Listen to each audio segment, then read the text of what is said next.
Olá, criptomaníacos! Bitcoin subindo sem parar, já alcançou a região dos 23 mil dólares, mas existe um motivo para eu acreditar que veremos uma correção a partir dessa região aí, entre os 23 e 24.500 dólares. Os novatos estão ganhando dinheiro, estão lucrando, eles têm uma tendência a venderem seus bitcoins. É o que falaremos no vídeo de hoje e também falaremos um pouco sobre o governo Lula e o que eles estão pensando com relação à moeda comum entre Brasil e Argentina e outras coisas que são preocupantes para a gente. Então vamos lá. Primeiro, né, a canequinha aqui, ó, canequinha do Bitcoin chegando no mundo dos dinossauros aqui para destruir com tudo, né?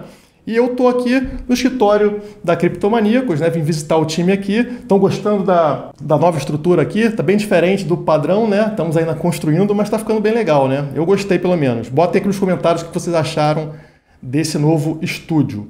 Bom, vou começar pelo gráfico diário do Bitcoin. Vocês estão vendo ele aí na tela.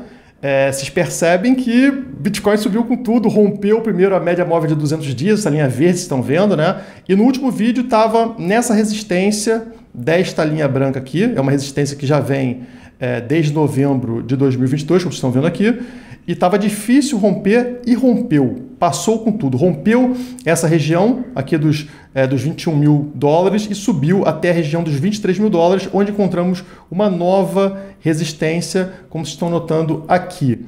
E essa resistência, ela já está próxima da região da média móvel de 200 semanas, que eu comentei com vocês no vídeo anterior. Então, se eu abrir o gráfico semanal, vocês vão perceber que esta linha vermelha é a média móvel de 200 semanas, tá? E ela serve como resistência, eu trouxe isso para vocês, e realmente, ao se aproximar dessa linha, a gente já percebe a dificuldade do Bitcoin continuar subindo, né? E também temos esse cruzamento aqui, Death Cross, né, a cruz da morte, se aproximando. A linha amarela, a média de 50, cruzando para baixo da linha vermelha, que é a média de 200 semanas, tá? Isso nunca aconteceu na história do Bitcoin, está próximo de se concretizar, também pode ser um fator negativo para o preço nessa região que vai, deste momento, dos 23 até, como eu falei, os 24.500, 24.700 da média móvel de 200 semanas. Mas, como eu falei, existe uma resistência aqui e, em caso dela se concretizar e o preço começar a cair, a ter uma reversão aqui de curto prazo, né? Ele deve buscar primeiro esta linha branca, posicionada nos 21.200 dólares, e rompendo, pode vir buscar a média móvel de 100, lá nos 19.500 dólares. Tá? Então essas regiões são regiões interessantes para entrada no Bitcoin. Agora, por que a gente veria o preço recuar nesses patamares se o mercado agora está mais animado com criptomoedas? Eu vou trazer para vocês alguns gráficos que explicam isso.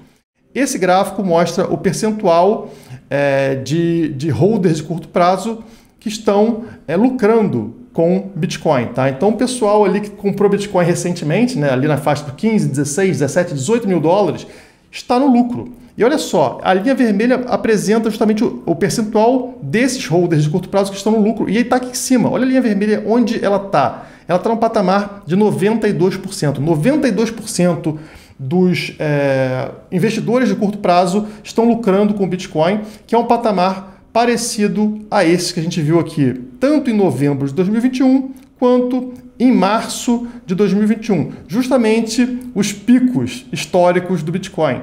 A região onde, a partir desse ponto onde muitos novatos estavam ganhando dinheiro, eles realizaram os seus lucros, ajudando o preço a cair. E é justamente o mesmo ponto que a gente se encontra nesse momento. Então, existe uma tendência de pressão vendedora por parte desses holders de curto prazo. Esse aqui é o risco que a gente tem nesse momento, tá?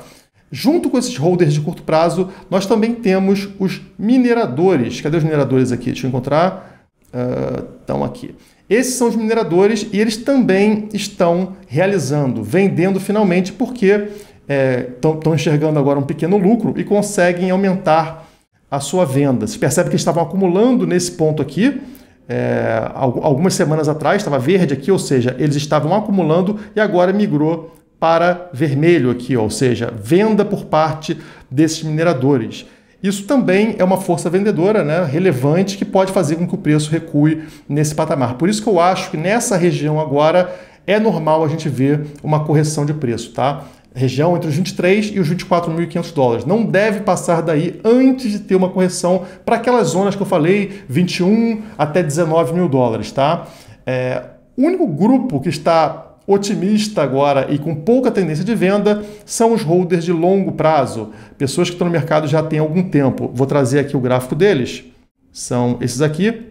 Vocês percebem que esse grupo aqui estava debaixo d'água, nessa região verde, que significa prejuízo. Então, vocês percebem que atingiu esse 0,67 desse indicador, muito próximo do 0,63 que a gente teve lá no fundo do poço do ciclo anterior, tá? Lá do ciclo de 2017 até 2019, né? Então, você percebe que teve essa queda aqui de preço e também esses holders de longo prazo, eles ficaram no prejuízo, como estavam agora recentemente. E nesse momento, eles finalmente, depois de 6,5 meses, saíram do negativo. Lá no ciclo anterior, eles ficaram 5 meses no negativo. Agora, 6 meses e meio, finalmente colocaram a cabeça para fora d'água aqui.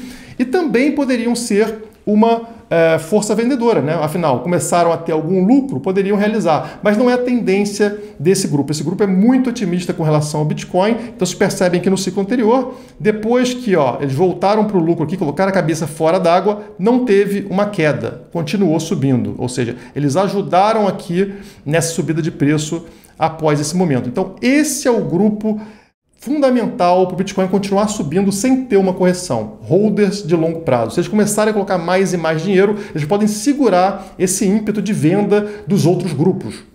Investidores de curto prazo e mineradores, tá? Então é a única chance que a gente tem aqui, na minha visão, do preço subir sem correção nesse patamar entre 23 e 24.500. Esse gráfico também se refere a esses holders de longo prazo e fica claro para a gente como eles mudaram de atitude recentemente, né? Estava vermelho aqui, ou seja, estavam perdendo saldo em Bitcoin, se desfazendo dos Bitcoins e agora veio para o verde, ao contrário dos mineradores, né? Agora eles voltaram a acumular, estão otimistas com relação ao Bitcoin. E isso é muito positivo. Vamos ver quem vai ganhar essa batalha. Eu aposto numa correção de curto prazo, tá? Uma correção aí até a região dos 21.500, talvez até 19.500, tá? Depois a tendência é continuar subindo, até porque, olhando para o cenário macro, a gente vê algumas coisas absurdas acontecendo, principalmente aqui na América Latina, como vocês estão vendo no noticiário. Se vocês lembram bem, antes das eleições, a gente tinha esse tipo de matéria, como está aqui na Veja. Moeda única na América Latina não passa de sonho. Então falavam aqui que isso era impossível, que isso não fazia nenhum sentido, que estavam viajando, que o Lula, que o PT não fariam isso porque não tinha como, que a América Latina é muito diferente, por exemplo, da Europa e não tem como ter uma moeda única. E agora, sai agora, né, essa notícia aqui. Lula sugere moeda comum entre países do Mercosul. Então, quer dizer, notem como muda muito rapidamente de antes da eleição, onde tudo era maluquice, e agora, depois da eleição, as coisas se concretizam, né? Mostrando que sim, era uma realidade. Isso aqui é realmente assustador, porque a gente sabe como está a condição dos outros países do Mercosul, da Argentina principalmente, que é onde o Lula está negociando essa moeda comum. E não é mais opinião, agora é o presidente da República comentando sobre isso, conforme a matéria fala. O presidente Luiz Inácio Lula da Silva defendeu nesta segunda-feira a implementação de uma moeda comum com o país vizinho. Chefes dos respectivos ministérios da Fazenda estão trabalhando para apresentar uma proposta. E aqui embaixo, o Lula disse o seguinte: por que não tentar criar uma moeda comum entre os países do Mercosul? Acho que é necessário que aconteça. O movimento para a criação de uma moeda comum ainda é incipiente, ou seja, ainda está somente no início, mas claro que vai começar assim, né? Não vai começar do nada trocando as moedas. Então, a ideia é manter ainda o real e o peso, criar essa moeda somente para um comércio internacional entre os dois países e depois isso pode começar a crescer, né? Mas vamos tentar entender por que criar uma moeda única com um país falido, um país que está com inflação de 100%. Né? Para que você vai fazer isso? Qual é a vantagem para o Brasil? Para o Brasil, nenhuma. Mas para o Lula e para o parasita argentino, aí sim. Porque o dinheiro ele é uma ferramenta. Então você pode ter uma ferramenta, um dinheiro totalmente transparente, como no caso do Bitcoin, onde a blockchain é totalmente transparente, você consegue ver tudo que acontece ali dentro, todas as transações que acontecem, e isso traz segurança para quem utiliza essa moeda, essa ferramenta. Você pode ter uma moeda altamente monitorada, como o dólar em transações internacionais entre países, né? Então você tem o sistema SWIFT, você consegue verificar que tipo de coisa está acontecendo, inclusive pegar falcatruas. E você pode ter uma moeda 100% obscura, onde é somente uma criação entre dois países, né? Uma plataforma criada entre dois países, não é utilizada globalmente, e aí você pode fazer alguma falcatrua, alguma coisa, e ninguém ficar sabendo disso. E justamente a intenção, na minha visão, da criação dessa moeda, tornar tudo obscuro, difícil de ser pego, caso aconteça dentro desse sistema corrupção. Corrupção que geralmente está associada a grandes obras. Vocês vão lembrar do caso lá do Petrolão, de tantos outros processos de corrupção que a gente teve no Brasil, né? Grandes obras bilionárias ajudam na corrupção, né? Você consegue desviar alguns milhões por aqui, alguns milhões por ali. E que tal você fazer esse processo de grandes obras não dentro do seu país, onde está muito monitorado, né? Já conhece o seu histórico, mas em outro país? Olha só que maravilha, né? Então o Lula abre um pouco, cede um pouco de um lado e recebe um pouco do outro, e é isso que ele está querendo fazer aqui ao confirmar que o BNDES financiará obras de gasoduto argentino. Olha só, o Brasil, o dinheiro, seu dinheiro, né? Financiando obras em outro país. E aí fica mais difícil de você monitorar, as coisas ficam mais obscuras também. E o presidente Lula diz que países maiores têm que auxiliar os países que têm menos condições. Agora não é mais somente aquele papo de que os ricos têm que subsidiar os pobres, têm que dar dinheiro para os pobres. Agora os países maiores, mais ricos, também têm que financiar os mais pobres. Eles agora ampliaram esse argumento comunista de transferência de renda, né? Agora não é somente entre pessoas, é também entre países. O seu dinheiro não é somente para ajudar os pobres no Brasil, mas também os pobres do mundo inteiro.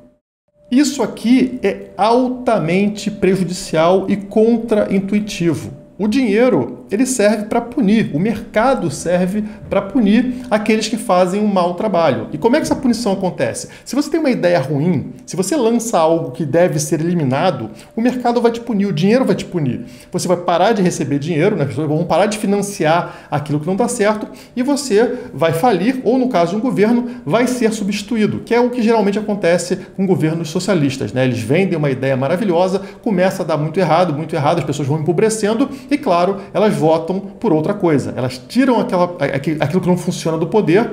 Agora, o que acontece se essa ideia errada continuar recebendo dinheiro, não de você, né? Mas agora o presidente do teu país vai lá e transfere dinheiro de um lugar que estava funcionando, no caso aqui o Brasil, né? Que estava economicamente melhor, e transferir para aquele que não está funcionando. O que acontece? Você continua mantendo aquela ideia ruim, aquilo que não está funcionando por mais e mais tempo.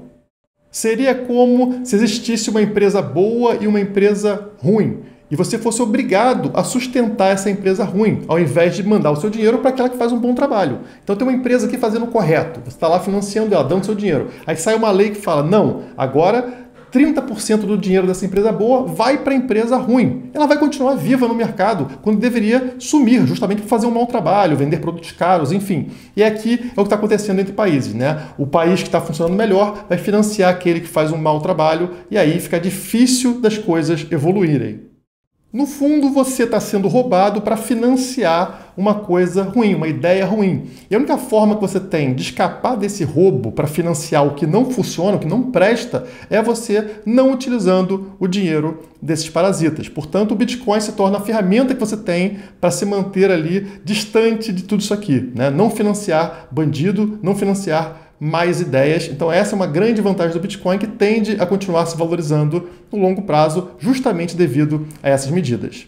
E esse tipo de financiamento a coisas que não funcionam, ele se expande para várias áreas, como por exemplo na educação no Brasil. Então essa matéria diz que Lula minimiza calote no FIES e diz que país só tem tolerância com dívida de ricos.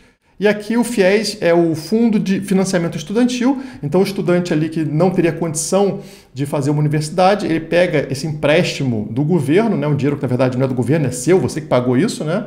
E depois que se forma, ele tem tanto tempo para pagar essa dívida. Acontece, como a matéria fala, desde 2017, mais da metade dos beneficiados estão com pagamento do financiamento atrasado, ou seja, mais da metade estão dando calote. E segundo o Lula, não tem problema nenhum, tá? O Lula disse aqui, ó, deixa eu pegar a frase dele.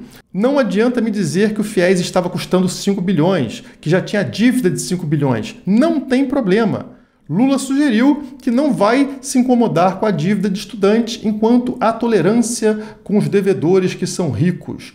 O Brasil tem quase 2 trilhões de reais de dívida que as pessoas não pagam. Bom, então ele está falando o seguinte, para que você vai pagar isso aqui?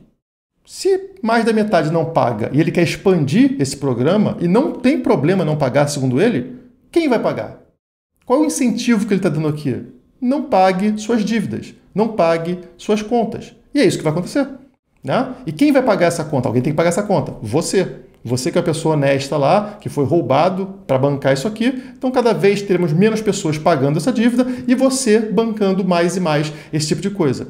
Mais uma vez, um incentivo perverso, um incentivo negativo que depende de você usar essa moeda. Se você não usar essa moeda chamada real, você não financia esse tipo de coisa. Na verdade, você tem que incentivar para que as pessoas paguem suas dívidas, paguem suas contas, e não o contrário, como está fazendo aqui o Lula. Mas tudo que é ruim para o real é positivo para o Bitcoin. Então, na verdade, tudo isso aqui só incentiva mais e mais pessoas a migrarem para dentro do Bitcoin, como acontece em países aqui na região que tiveram problemas, como no caso da Venezuela, El Salvador. Enfim, por hoje é isso. Deixe o seu like se gostou do vídeo, se inscreve no canal caso goste do conteúdo de criptomoedas. Por hoje é só, muito obrigado e até a próxima.